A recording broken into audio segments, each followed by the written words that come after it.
Hola, buenos días, bienvenidos a la Kaixo egunon, Jo Adicto filmaren prentsaurrekora ongi etorriak. Atal ofizialekoa da.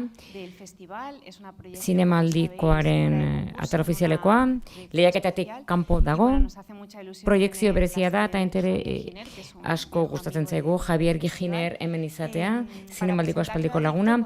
Jo Adicto aurkezteko dugu bere taldearen zati handi bat. Eta beste batzuk ere hemen eserita daude aretoan. Talde aurkeztuko dizuet beste aldetik hasita. Barkatu Laura Rubirola, ekoizle exekutiboa, Victoria Luengo, antzezlea, Sofia Fabregas, Disney Pluseko ekoizpen azpizuzendaria, Javier Giner, Oriol Pla, Marina Salas eta Mara Ayuso, antzezlea. Jende asko dagoenez gero, hasiko gara galdera txandekin. Ez dakit galderarik ote duzuen? Bueno, bagoaz. Bai, hementxe, Pepa. Hola, Pepa Blanes. Kaixo, Pepa Blanes, Cadena Serrekoa. Bai, galdetu nahi nieke Javierri eta Maian zaudeten guztioi. Zer entzukizun sentitu duzuen Javiren sailean egoteaz, bere liburua da, kontakizuna da, eta nola da ere berarengana, nola izan da berarengana hurbiltza izatea ez zuzendari gisa, baizik eta baita ere sortzaile gisa, protagonista gisa, ez dakit simbiosi bat egon den berarekin, beste proiektu batzuetan ez zegoena, nola izan da Javier Giner zuzendari gisa? Bueno, bani isildu egingo naiz orduan.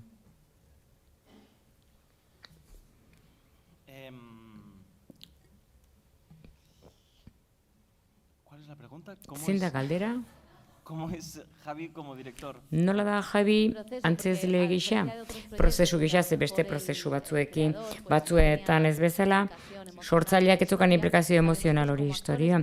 Zuek antzezle gisa, batez ere zu, nola izan da material hori erabiltzea eta Javirekin lan egitea?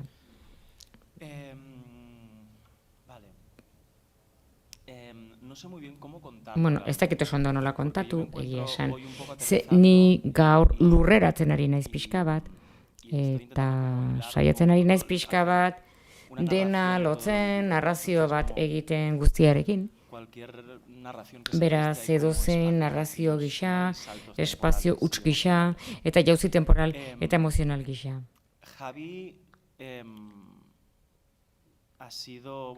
Javi izan da eta da pertsona oso eskuzabala, sinestezina, magikoa, eta harrera egin diguna, eta ni hasiera bertatik biluzik hartu izan hau maitasuna eskaini dit letra larriz, eta maila pertsonalean, maila intimoan, opari bat izan da.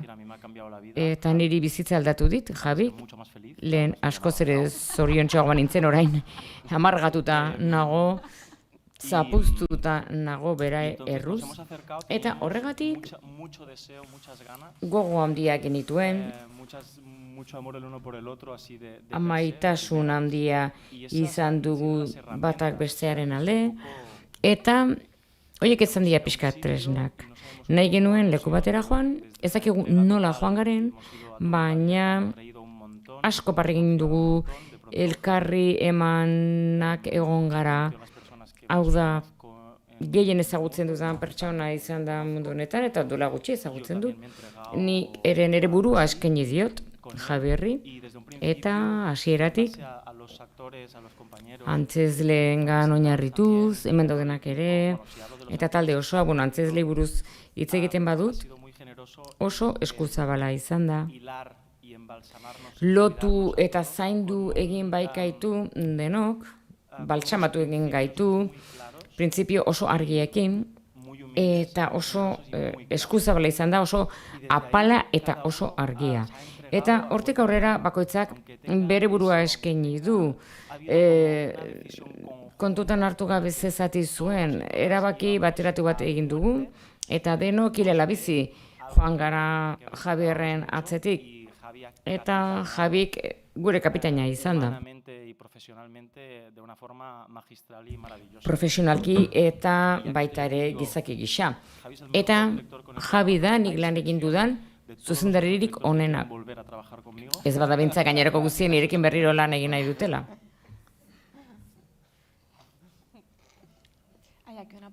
Hemen galdera bat. Hola, buenos días. Kaixo egunon, zorionak Javi, baina Javier izatera pasatu zara. Horren beste lan egin ondoren, eta zure esperientziaren ondoren, zure liburuarekin biluztu egin zara, eta gero liburuarek mugimendua izan du. Javitek Javierrera pasatzea, nola aurkitzen zara orain zure pertsonaiak ikusita, pantalla handian islatuta. Eta batez ere ze urrats personal eta profesional eman duzun. Eta zorionak, eskerrik asko Yolanda. Nola nagoen? Gaur nola nagoen une honetan? Ziklotikimiko nago, oso unkituta. Elkarrizketetan negarrez egon naiz goiz osoan. Niretzat bada, une bat 5. atala, Oriol ni bezala izena duena, esaten dio terapeutari. Ematen duen ere bizitzako une guztiak elkartu egin zirela arratsalde horretan. Nekin gertatuko zela barkatu. Eta sensazio hori dut ere bai. Nire bizitzako une guztiak elkartzen ari direla orain, eta egin dudan guztia, eta izan naizen guztiak ekarren nagoela ona. Eta hautatu dudan familia berri hau, nire zati sentitzen ditut. Zuetako asko, hemen eserita zaudetenok, Nora Navasek antzesten duen pertsona, niri salbatu zidan pertsona.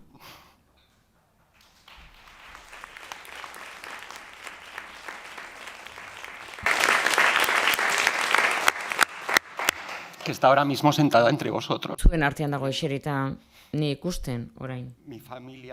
Nire familia, Pedro Almodóvar, estreinaldira dator, Penelope ere ostiralean egontzena. Sensazioa du nola bait modu magikoan lortu dudala zuek denok elkartu eta ospatu elkar ezagutzen dugula eta niretzat hori guztiz unkegarria da. Eta kito.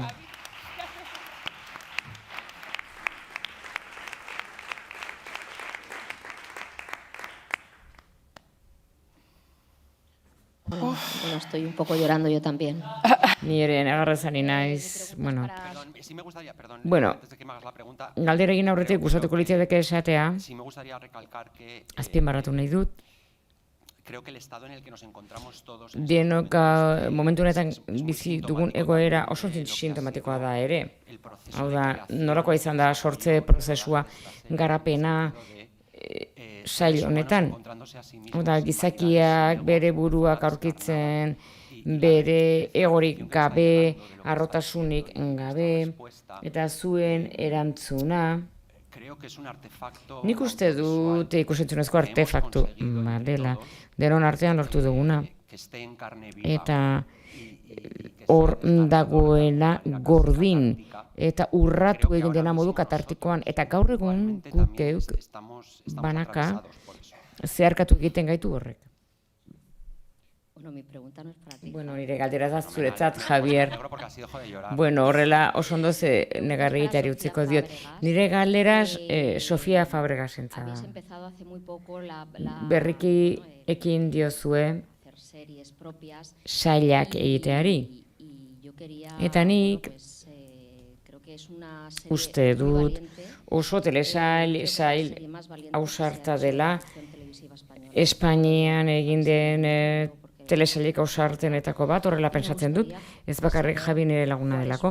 Gustatuko litzaidake jakitea zein izan ziren zuen arrazoiak esateko, telesail egin behar dugu, kontutan hartu gabe ze arriskua zuen, ze telesail honek murgildu egiten gaitu, okerrenean, gauzarik okerrenetan, gero oso katartikoa da egia esan, baina ez da egiten bat ere erraza beraz eskertzen dut, zuek ausardi hori eduki izana. Egun on denoi, eskerrik asko, zure hitzengatik eta galderagatik.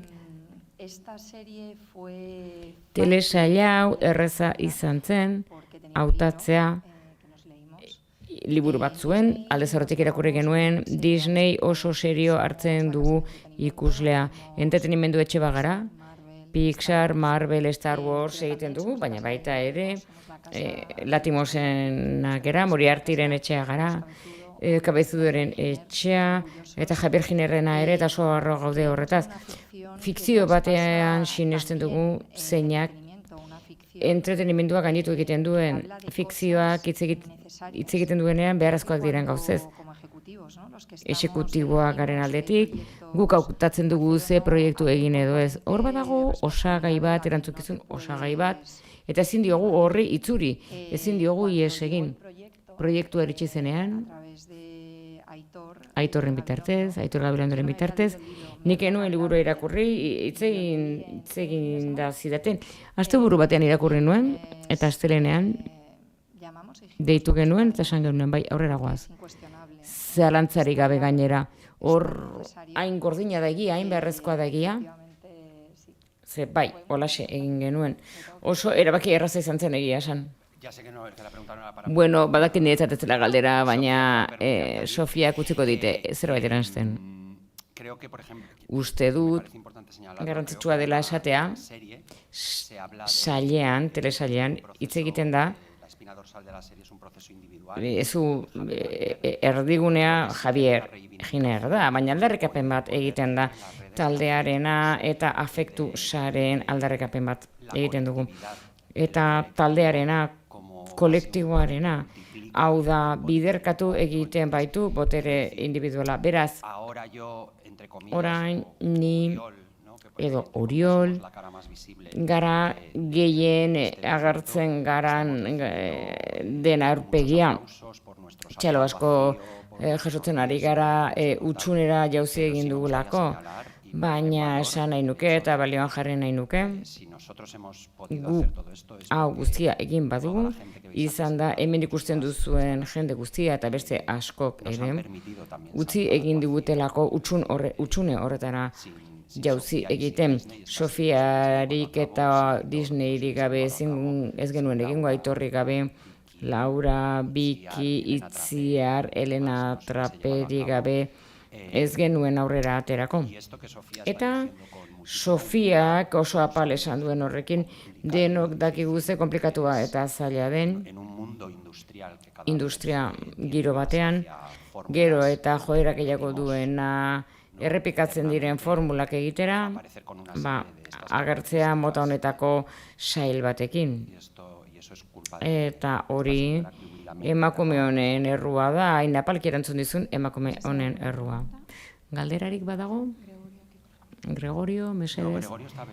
Ez, Gregorio betua dauka. Ez, galdera sinpleagoa da. Oriolentza da gehiago. Badago Javi gogo eta egiten duena irakurlea, zuzendaria, dantzaria. Oriolek zukatera dituzu horiek guztiak, ze nola eraman duzu hori, nola konpondu zarete biok. Gu ondo, ekipoak pixka gehiago sufritu zuen. Guk oso ondo pasatzen genuen. Oso divertigarria zen, ze azkenean jolasten ari zara, uzten diozu jolasari eta bizitzari batartean sartzea eta horrela filmatu genuen. Oso divertigarria zen. Ospakizun bat bai zen, gizatasun horren ospakizun bat nolabait esan. Hau da, taldeak ere bat egiten zuen gurekin.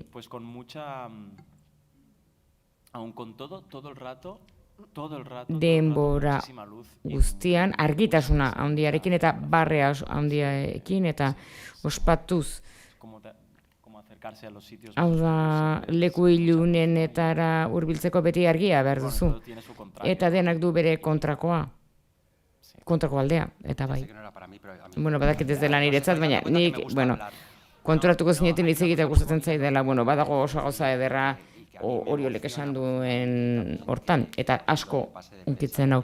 Atzoko prentsa erakustaldian esan zidaten barre asko egon zirela, eta jendeak esaten zuen, edo adierazten zuen, ez zuela bereizten komediaren eta dramaren artean batzuetan, eta horrek bizitza islatzen du azken batean, urik esan duen hori, trasuntu bada azkenean. Hau da, zer den desintoxikazio prozesu bat. Hau da, Anaisek badu esaldi bat askotan errepikatzen duena. Hau da, desintoxikazio klinika batean asko negarri egiten da, baina barre ere bai. Jokoan dago bizitza eta heriotza. Eta bi kontrako alde horiek daude. Eta beraz egia da, ez dugu Amerika aurkitu. Esan ez, Uriolek momentu batzuetan, baso momentu gogorrak izan ziren eta emozionalki oso exigenteak. Baina egia da, ez dugula horren beste sufritu zuek uste bezala. Dena egon baita nolabait amaitasunez inguratua batzuk besteen inguruan. Eta asko barre egin dugu, eta barre egiten jarritzen dugu oraindik ere. Gaur egun, ze azkenean denak pailazo hutsak gara. Eta kitxo? Eta hori da titularra, denak pailaza batzu gara. Ez dakit beste galderarik ote dagoen. Beste galdera batzuk agertzen diren bitartean. Hemen galdera bat, Javi, barkatu. Kaixo, nire galdera da Omarrentzat. Eta Javik ere erantzungo du, baina tira. Asko interesatzen zaizure pertsonaia naiz eta laburra izan, eta bi ataretan bakarrik agertu. Erantzten du zerbait liburuan ez dagoena. Hau da, ikusentzunezko industria erantzten du. Hau da, dinamika toksikoak eta jazarpenak nola sortzen da zure rol hori. Eta pertsonalki zenbat du zugandik paper horrek? Ni paper honekin dudan parte hartzea eta proiektuarekin erabatekoa da nire parte hartzea. Niretzat adikzioa gertutik ukitzen hauen zerbait da, ez dut orain azalduko zergatik. Eta naiz eta nire parte hartzea proiektua txikia izan, beti sentitu izan dut proiektu hau nire bizitzako proiektu garrantzitsuenetako bat. Uste dut Ikerren pertsonaia, egia da, ikusentzunezko industriaren kide dela adierazten du, baina fikzio kasu bada. Eta adierazten du, zoritxarrez abusu dinamikak erakustera ematen duena. Industria guztietan daudenak ikusentzunezkoan ere bai abusu kasu batzuk. Ni proiektu entera iritsi nintzen, Javi delako nire bizitzaren parte, eta oso modu berezian iritsi baitzen, eta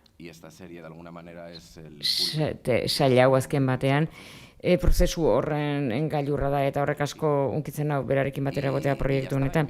Eta listo, eta, pertsonaia bat iritzi zuen, nik proba bat egin nuen, bat ez, batzuk, bai, bat baino gehiago. Eta onaino iritsi gara. Bai, egia da. Barkatu, azken gauza bat esan nahi dut. Erantzi nahi dut. Ni pertsonalki ikaragarri unkitzen nahuela, proiektu garrantzitsu batean parte izatea. Nik uste du Joa Adikto, telesail, garrantzitsua dela, boza ematen diola. Javiren bizitzari, baina baita pertsona askoren bizitzari isilduak egon diranak eta estigmatizatuak historian zehar. Eta garai batzuetan non ikusentzunezko produktuak ez diren garrantzitsuak, Joa Adikto bezalako zerbait egitea, konprometitu egin nau eta konektatu, lotu egin nau nire ogibidearekin, eta nik hemen egotearen arrazoiarekin. Zutzat.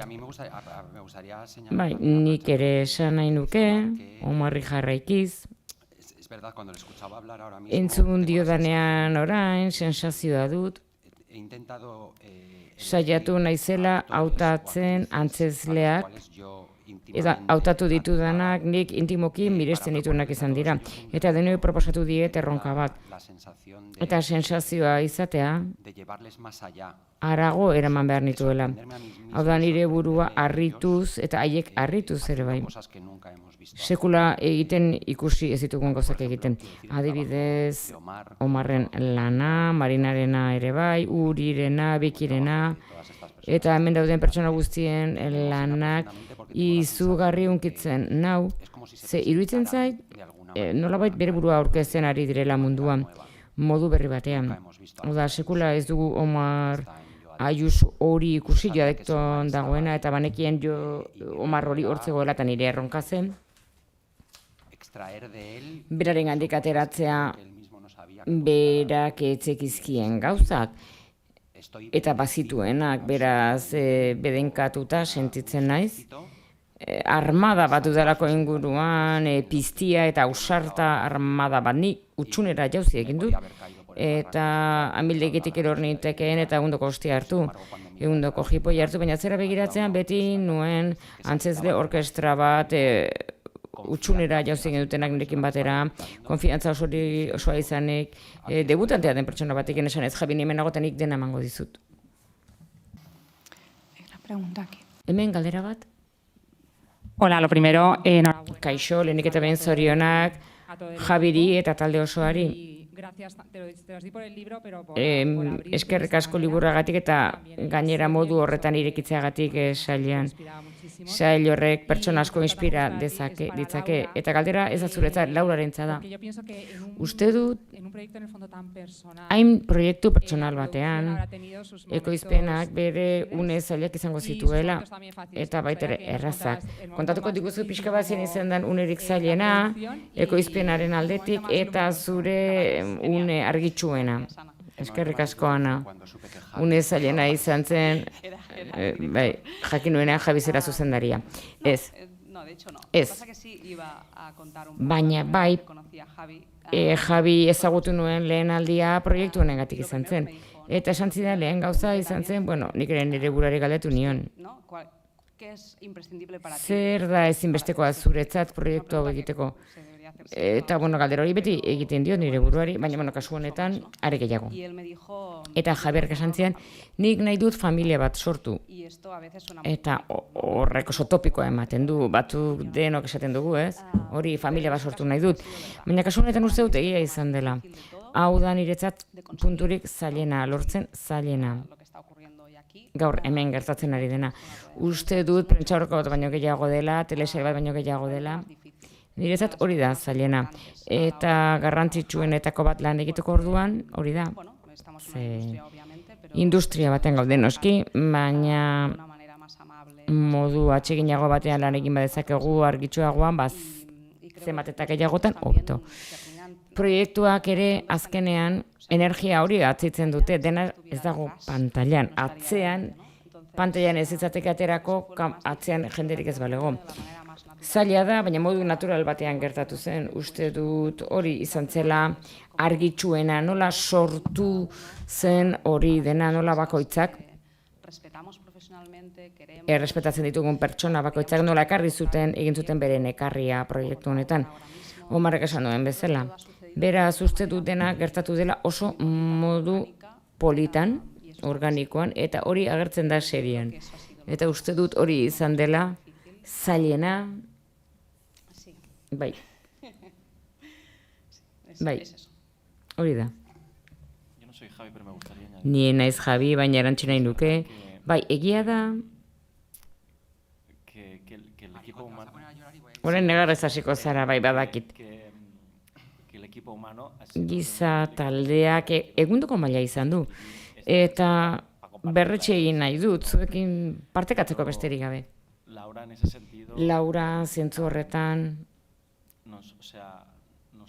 Laurak zaindu egin gaitu, eraman egin gaitu maila benetan bikainetara bere lana egin du, sare bat sortzeko, nik sekula ezagutu ez duena zentzu horretan, beraz sinestezina da eta asko komentatu dugu gure artean. Hau da, ze polita den ze batzuetan, ematen du artearen profesionalizazioan, ematen du dena individualizatu egiten dela, eta partekatu, edo ez, barkatu, gelaskatan sartzen dela konpartimentutan, eta muga lausoagoa denean, gauzak sakonagoak gertatzen dira. Eta hoixe zen, kitxo, bai, ez dut ondo bukatu, baina listo bai, baina bueno, ulertu dizugu. Nik borobilduko dut. Bai. Bai, gauzak hartuz noa eta esan egin behar ditut. Nik uste dut, jo adikto, telesali gisa, saiatu gara aldarrikapen bat egiten, aldarrikapen errotiko eta basati bat egiten, gizaki baten inguruan eta gizatasunaren inguruan eta empatiaren inguruan. Ni oso nekatuta nago entzuteaz, telebista basatia da, negozioa basatia da, telebista ez da zer, negozioa ez da zer. Hau da, ente lausoak dira. Negozioa hau eta telebista basatia izan daiteke gu pertsonak bezala basati egiten dugulako. Izan gaitezke exigentea eta perfekzionista tiranoa izan gabe.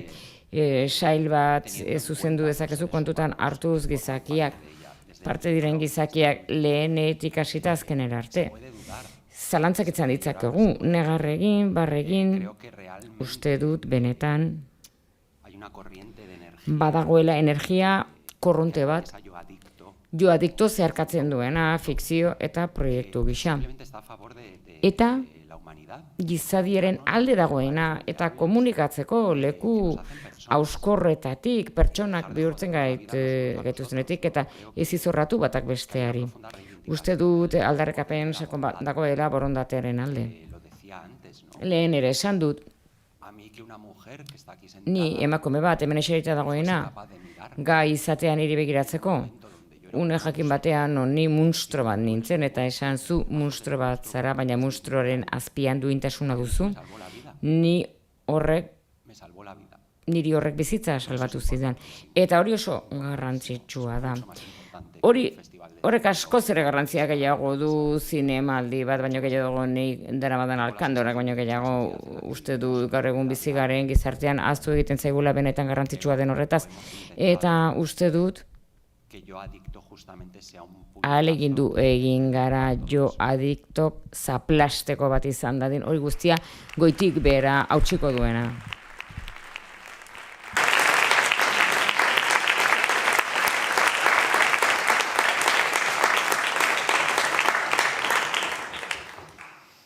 No sé si hay alguna pregunta. Ez dakik galdera gehiago horikote dagoen? Mientras salen nuevas preguntas. Galdera gehiago katera bitartean, Javi, galdetu nahi nizuke, bueno, azkenean norbait galdetzen dit eta hitz egin dezaket. Pixka bat hitz egin nahi nuke, ados gauden gauza horietaz. Hau da, zintzotasuna, fikzioso zintzoa egin duzu, zu kontatzen duzu zure esperientzia liburu batetik abiatu, hau da beste prozesu desberdina da, zu bakarrik ari zara zure historia kontatuz. Gero liburu argitaratzen denean beste gauza bat da. Baina jakin nahi nuke nola bizi izan duzun prozesu hori.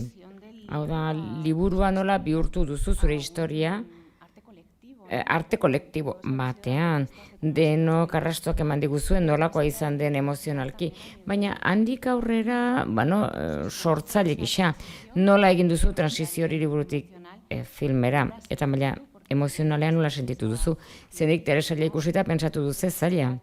Hau da, zure historio, zure bizitza erakustea zure lankideen bitartez. Esaten duzun bezala, egontzen leku bakar bat, nik libura idatzi nuen bakarrik noski, gela batean eserita idatzi nuen, gero Aitor Gabilondok deitu zidanean, Aitor eskatu nionenek eta ben, eskatu nahi detzu eotea proiektuan kanpoko begi batzuk behar ditu delako. Nik egiazko esperientzia bizi izan nuen, liburu bihurtu nuen, eta gero, hirugarren eraldaketa horretan, nik behar nituen aholkulariak, lagunduko zidaten pertsonak, beste begi batzuk izango zituzenak, nik nolabait hortik aldentzeko. Aitor zegoen, Alba Karballal, hemen dago, gidoilaria, Jorge Jimbunarriz, gidoilaria ere bai, eta nik etengabe esaten nien, Nire mezuetako bazen, mesedez, ez izan errespeturik nirekin, postitak uste nion albari, ez errespetatu ni. Ze kontua etzen nire burua errespetatzea baizik eta nire bizitza eraldatzea hizkuntza batean, zintutasun errotiko batekin, bestela ez luke zentzurik izango historia kontatzea. Ni sinestun irmo bat naiz. Niri gustatzen zait esatea telesail hau egin dudala talde terapia bat beriz bezala, hau da irudi hori, zirkuloaren irudi hori, jendea partekatuz. Ez?